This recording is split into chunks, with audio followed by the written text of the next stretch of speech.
মা তুমি কিভাবে বলো আমাকে একটা 15 বছর বয়সী মেয়েকে বিয়ে করতে? একজন মেডিসিন স্পেশালিস্ট হয়ে ওই বাচ্চা মেয়েকে আমি বিয়ে করতে পারবো না। মা বলল চুপ করে ইজান, তোর বাবা যেহেতু বিয়েটা ঠিক করেছে তোর বাবাকে বল। আর মেয়েটা খুব সুন্দর, একেবারে মায়াবী চেহারা তার। আমি বললাম মায়াবী হোক, আমি বিয়ে করব না। মা বলল বেশি কথা বলিস না ইজান, খুব ভালো লক্ষ্মী মেয়ে একটা, তোর বাবার বন্ধু নাহিদ সাহেবের মেয়ে, তিনি মারা গিয়েছেন 2 মাস হলো। রুবিনা খাতুন মেয়েকে এত তাড়াতাড়ি বিয়ে দিতে চাননি এখন, কিন্তু গ্রামের কিছু বাজে ছেলে মেয়েটাকে খুব জ্বালাচ্ছে। দয়া করে রাজি হয়ে যা বাবা, তোর বাবা কেমন মানুষ তুই তো জানিস। তারপরও সে একবার স্ট্রোক করেছে, এখন যদি তুই বিয়ে করবি না কথাটা শুনে আবার কিছু হয়ে যায়, পাগলামো করিস না ইজান। মায়ের কথা শুনে ইজান কিছুটা নত হলো। ইজান শেখ বাবা মায়ের বড় সন্তান, তার একটি ছোট বোনও আছে ইজনিয়া শেখ, আপাতত মেডিকেল পড়ছে। ভাইয়ের মতো ডাক্তার হওয়ার ইচ্ছে আছে তার। ইজান পেশায় একজন ডাক্তার, মেডিসিন বিশেষজ্ঞ। ইজানের বাবা হুমায়ুন শেখ সরকারি চাকরিজীবী ছিলেন, তিনি মূলত একজন সেনাবাহিনীর উচ্চপদস্থ কর্মকর্তা ছিলেন। আর ইজানের মা মনিরা শেখ সাধারণ মহিলাদের মতো গৃহিণী। ইজান কিছুটা ভেবে উত্তর দিল ঠিক আছে আমি বিয়ে করব।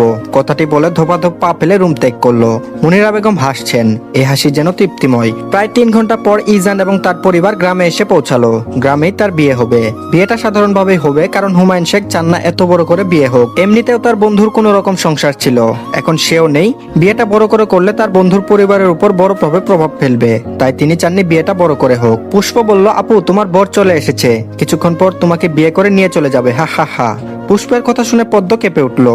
বিয়ের কথা শুনে পদ্মের বুকটা কেমন যেন জ্বলে উঠলো, যেন কেউ আগুন ধরিয়ে দিয়েছে। চোখ দিয়ে বেহায়া হয়ে 2 ফুটো পানি গড়িয়ে পড়লো। সে চায়নি এত তাড়াতাড়ি বিয়ে করতে, কিন্তু তার বাবা মা তাকে অনেক কথা বলার পর সে রাজি হয়েছে। কিছুক্ষণ পর ইজান আর পদ্মর বিয়েটা শেষ হলো। এখন বিদায় দেওয়ার পালা। পদ্ম বেঘুরে কান্না করছে। ইজানের বোন ইজানিয়া পদ্মর হাত ধরে আছে।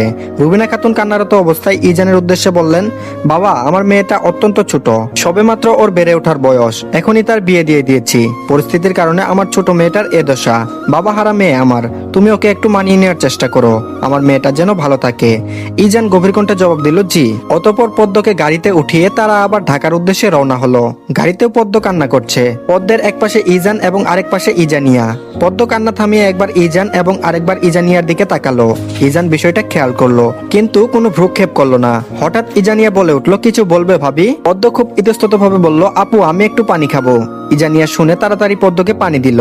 পদ্ম ঢকঢক করে পানি 1 বোতল খেয়ে ফেললো। পদ্ম পানির বোতল ইজানিয়াকে দিয়ে ইজানের দিকে তাকালো। ইজানের দৃষ্টি মোবাইলের দিকে।